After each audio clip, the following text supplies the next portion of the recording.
Dulu sungai ini untuk mandi, untuk nyuci dan lain sebagainya, tapi sekarang Iya. kita menyentuh airnya sudah ke atas.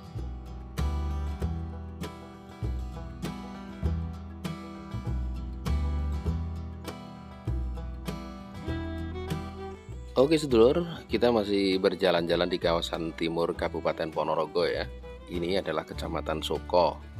Nah, yang akan kita kupas atau kita ulas kali ini adalah kondisi sungai-sungai yang melintang membelah wilayah Kecamatan Soko ini. Ya, sungai-sungai ini dahulunya sangat jernih karena memang langsung dari mata air yang ada di lereng Gunung Wilis ya. Jadi memang sangat jernih. Namun kondisi jernih itu tak lagi kita jumpai sekarang ini. Beda sekali dengan sekian tahun yang lalu. Semuanya menjadi kondisi yang sangat memprihatinkan ya. Nah, untuk mengobati rasa penasaran, kita akan langsung melihat dari dekat kondisi sungai-sungai yang ada di wilayah Kecamatan Soko, Kabupaten Ponorogo ini. Assalamualaikum warahmatullahi wabarakatuh. Selamat datang seluruh channel saya Purpo Sasongko. Welcome back to my channel. Tetap tersenyum karena senyum adalah pintu menuju bahagia. Saya ada di kaki Gunung Wilis ya. Gunung Wilis itu di belakang sana itu. Nah, ini wilayah Kecamatan Soko. Beberapa tahun belakangan kan warga di sini ya, utama para kaum nelayan darat, nelayan air tawar itu banyak yang mengeluh tentang bagaimana sungai ini tercemar oleh kotoran limbah kotoran ternak sapi. Nah, kita akan coba melihat dari dekat kondisi sungai di sini itu sebenarnya kayak apa. Ikuti petualangan kita kali ini, like, comment, subscribe dan share agar makin berkembang. Salam.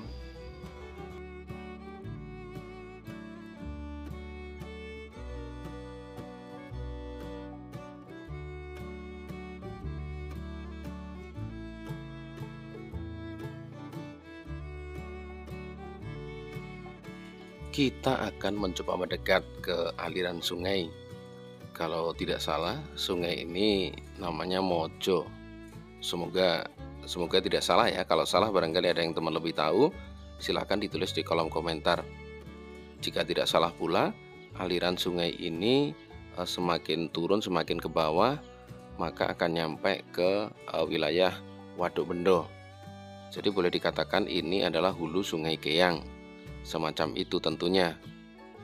Nah, ini adalah Dam Mojo yang tadi sudah kita sebutkan.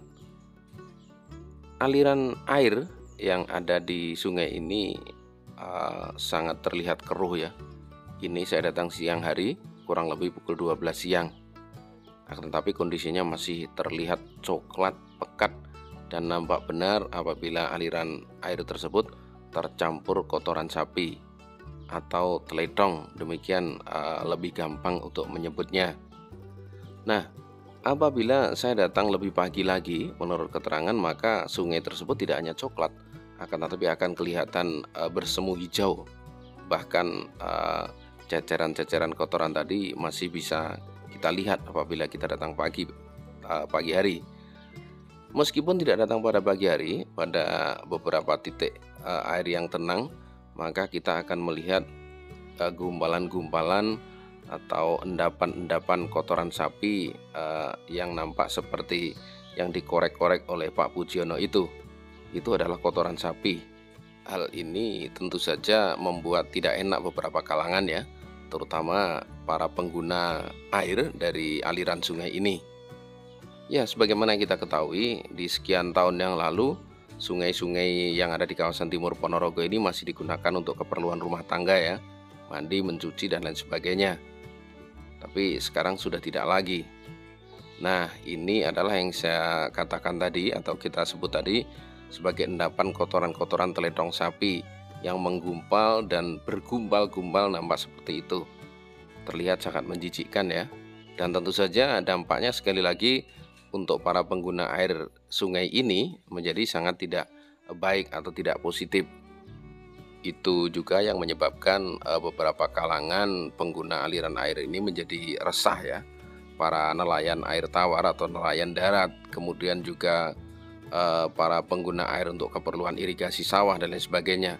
Karena kotoran sapi yang langsung mengenai bagi para pengguna irigasi dari aliran sungai ini, tentu saja mudah terserang gatal-gatal akibat kotoran tadi ya, karena bakterinya tentu saja sangat banyak. Ini terjadi karena kotoran sapi atau teletong yang larut dalam aliran air di sungai ini memang sama sekali belum diolah ya. Bahkan bisa dikatakan kotoran segar yang langsung dari kandang kemudian dibuang ke sungai. Assalamualaikum Pak Puji. Waalaikumsalam warahmatullahi wabarakatuh. Boleh agak keras ya Pak Puji? Iya, iya. Oke. Pak Puji, jenengan kan ini satu saya kenal sebagai aktivis lingkungan. Di samping itu jenengan kan profesinya nelayan, iya, apa istilahnya? Nelayan darat. Air darat. Iya. Nelayan air. Itu anggotanya banyak Pak Puji? Alhamdulillah ada 280 orang. Di Soko ini di saja? Kecamatan Soko ya. Oh. Banyak, cukup banyak. Enggak. Itu nyari ikannya semuanya di sungai ini? Di sungai. Ada yang jala, ada yang mancing, ada yang lisang benggeng. Oh, jadi 3 macam cara nangkapnya nggih. Ndak Pak Puji, kalau sedemikian banyak 200 sekian orang menggantungkan nafkah hariannya katakanlah itu dari sungai ini. Sementara kalau kita lihat kondisi air sungai kan kayak gini. Warnanya coklat, ambune itu iya Pak Puji itu. Inilah yang selama ini kami perjuangkan tentang bagaimana kami mengembalikan situasi dan kondisi sungai seperti sedia kala. Makanya kami dan teman-teman itu berusaha dengan semaksimal mungkin agar permasalahan limbah sapi perah yang dari Kecamatan Puda itu bisa tertangani, teratasi, dan juga kami mengetuk perhatian dari semua pihak agar kesadaran untuk mengembalikan fungsi sungai pada fungsi yang semestinya itu cepat terlaksana. Itu memang limbah ini berasal dari wilayah peternak di Pudak ya? Iya.